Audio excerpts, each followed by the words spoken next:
굿모닝, 굿나잇, 10분 아침 묵상 잠자리 생각 시작합니다. 여러분 메리 크리스마스. 먼저 인사를 드리려고 합니다. 영국에서는 백야를 경험했었죠. 밤인데 낮 같은 시간들. 호주에서는 여름 성탄절을 맞이했던 기억이 있습니다.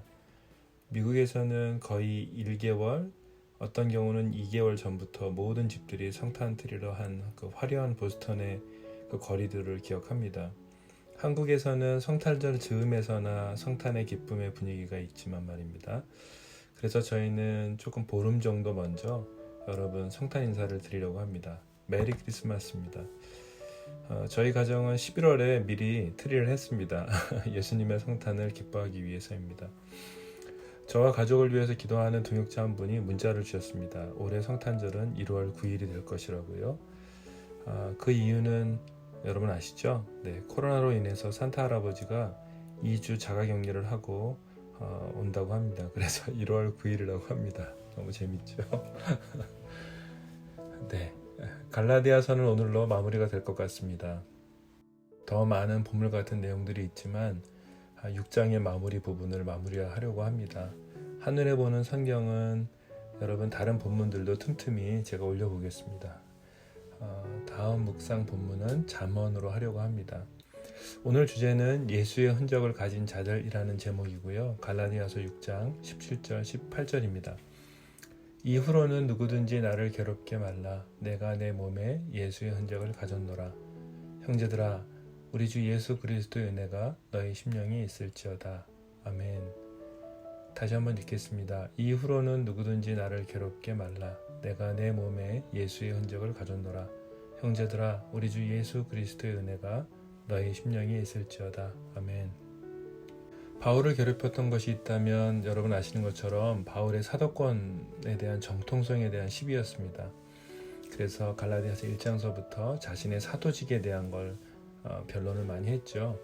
다메섹에서 부활의 주님을 만나게 되면서 주님으로 사도로 부르심을 받은 것에 대해서, 예수님으로부터 사도로 부르심을 받은 것에 대해서 바울은 1차 전도여행부터 3차 전도여행 모든 과정에서 유대인들로부터 늘 사도로서의 권위에 시비를 받게 되죠. 사도의 자격 중에 가장 중요한 조건은 예수님으로부터 직접 부르심을 받아야 했었기 때문에 그 조건을 충족한 바울에게는 매우 중요한 문제였습니다.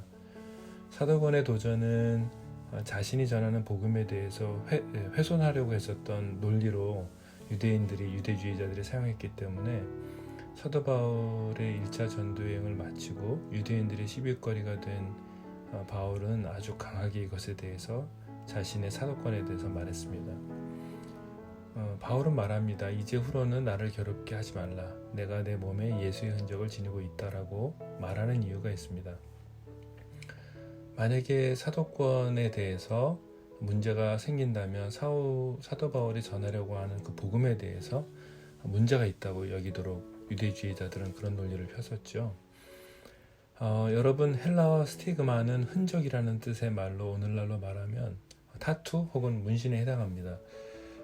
로마 제국 하에 있었던 당시에는 짐승이나 노예 혹은 종들을 실제로 쇠도장, 그러니까 쇠에다가 불을 담궈서 몸에다 불도장으로 낙인을 찍었었습니다. 그 표시에는 누구의 소유라는 그 확인된 그 사인이 찍혀 있게 되죠. 초대교회 당시 어떤 교부들은 이 본문 해석을 바울도 실제로 불도장을 찍었을 것이라고 생각해서 자신들의 몸에 흔적을 남기는 교부들도 있었습니다.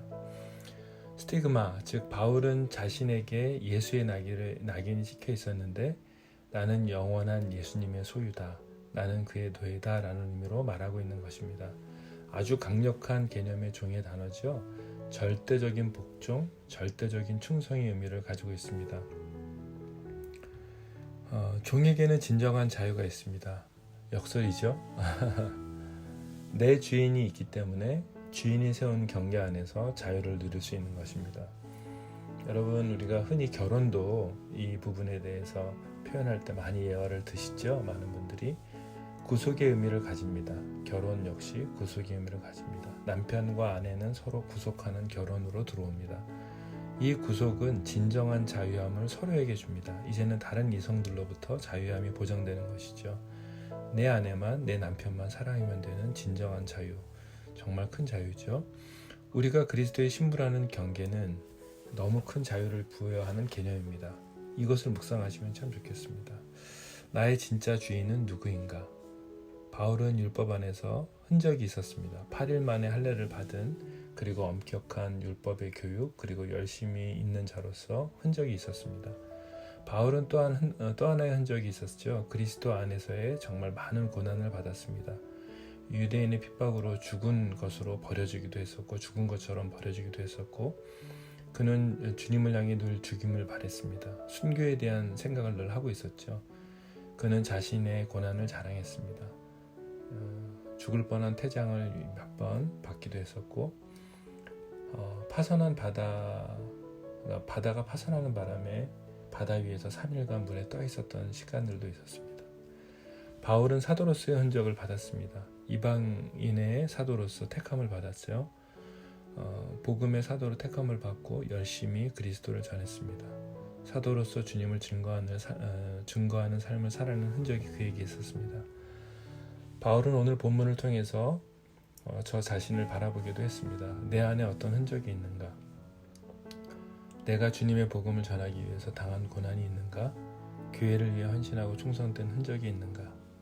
하나님의 음성대로 살아가며 세상으로부터 버림받은 적이 있는가? 내게 주신 여러 상황과 여건, 그리고 재정들이 예수님을 위해서 헌신한 흔적이 있는가입니다. 오늘 본문은 저의 과거를 돌아보게 했습니다. 여러분은 어떠십니까? 복음을 전하려는 영령의 영국의 길거리에서, 호주의 길거리에서 영어로 노래하며 전도했던, 그래서 20년 동안 너무나 가난한 시간들을 가족 모두가 대가지불을 아주 처절하게 했던 시간들이 떠올랐습니다. 사람들의 상식이 아닌 하나님의 음성에 순종해서 다녔던 순간순간들로 인해서 많은 질문을 받았던 시간들, 아내의 마음에 남겨진 예수님의 흔적들, 딸 둘의 말과 고백 속에 담겨진 예수님의 흔적들을 보게 되었습니다. 사람들을 세우기 위해서 저의 필요를 뒤로하고 사람들을 제자 삼기 위해서 많은 재정들을 흘려보냈던 시간들도 많았습니다. 어제 저녁 저희가 늘 매일 저녁마다 저희가 예배를 드리는데, 어제 저녁에 가정 예배를 드리고, 그리고 저희가 가정 예배를 드리는 과정에서 성찬식, 애찬식을 하거든요. 그런데 저희 큰딸이 감사 연습이란 책을 읽게 되었고, 그 책을 동생에게 전해주었습니다. 그래서 동생도 그 책을 읽고 있는데요. 어제는 막내가 그 감동한 내용을 함께 가정 예배 때 나눴어요. 감사한 것을 서로 나누는 시간이었는데, 그래서 여러분과 함께 나눴던 그 성령의 열매에 대해서 나눴던 카라라고 하는, 희락이라고 하는 성령의 열매에 대해서 저희 딸은 감사 연습이라는 책 통해서 본인이 나누게 되었습니다. 본문 내용은 이렇습니다. 내 기쁨의 크기는 감사의 깊이에 달려있다.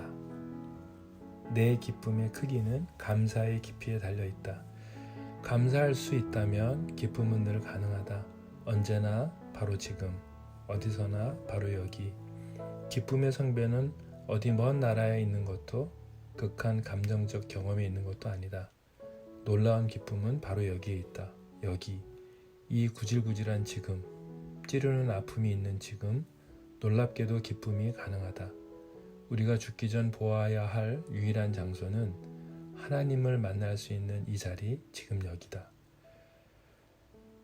우리가 하나님 나라에서 만나게 되었을 때 우리 몸에 희미한 예수의 흔적이 점점 더 진해지게 될 것입니다. 주어진 복이 아니라 복을 주시는 하나님을 기뻐하는 희락, 그 카라의 열매는 지금 감사로 가능합니다. 예수님의 흔적을 찾고 계십니까?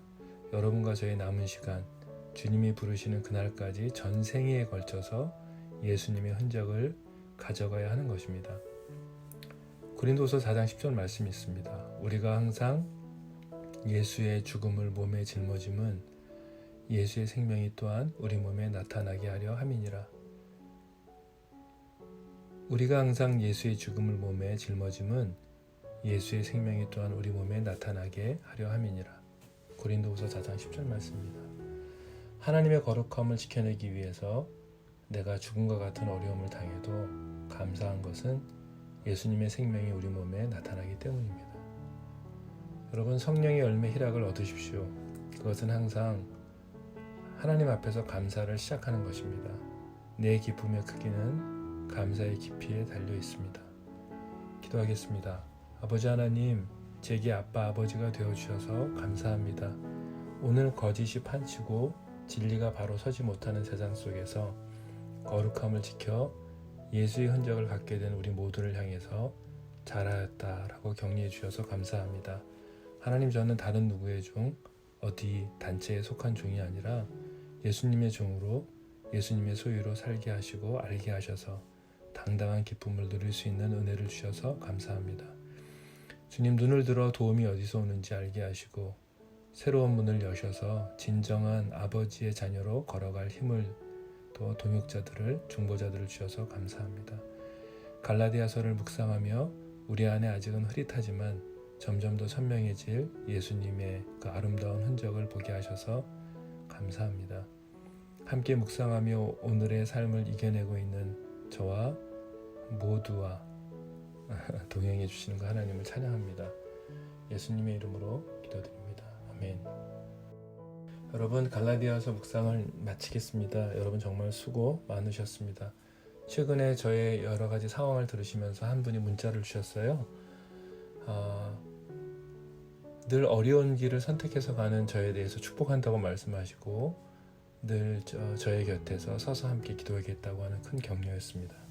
감사합니다. 하나님께서 말씀하셨다면 그 길을 계속하겠습니다. 여러분 사랑하고 축복합니다. 수고하셨습니다.